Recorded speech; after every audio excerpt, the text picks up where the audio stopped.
It is the busiest travel weekend of the year, and whether you're hitting the roads or the skies, you can expect some company. That's right, but there are some things you can do to make that trip go a little bit smoother.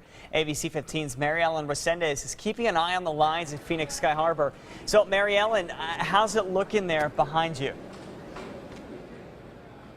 It's getting crowded, but it's moving along, Nick. So one of those things, as you mentioned, that you can do to make sure that things move along for you is, first off, check to make sure that your flight is running on time. Take a look at the board. Most of the flights right now are running on time, but that could change a little later today, especially if you're heading towards the East Coast. A tropical storm warning is in effect for South Carolina right now, and it could impact parts of North Carolina all the way up to Charlotte and down into Atlanta in Georgia. Now, right now, they're calling it Tropical Depression number 2, but later today it could become Bonnie.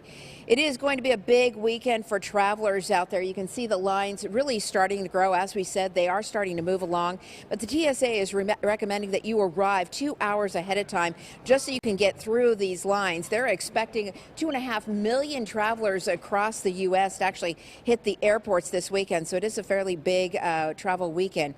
You may want to also look into that expedited pre-check program. We don't see a lot of people going through that line. Now, this is for low-risk travelers, and it's going to save you some time. They're expecting that a lot of people that go through this line can be checked in and gone through security within 5 minutes, and that's mainly because you don't have to remove items like liquids from your bag, shoes from your body, laptops, or light jackets. So you can get through just quite a bit more faster. Now, if you are coming down here and you plan to stand in line, make sure you keep that boarding pass out and your ID, so that way you're not fumbling around looking for them and slowing down the lines, because a lot of these travelers do look like they're pressed for time and wanting to get through this line. Now, the good news, though, if you're hitting the roadways instead of the air, you're actually going to not run into any closures. ADOT doesn't expect any closures on the roads this weekend.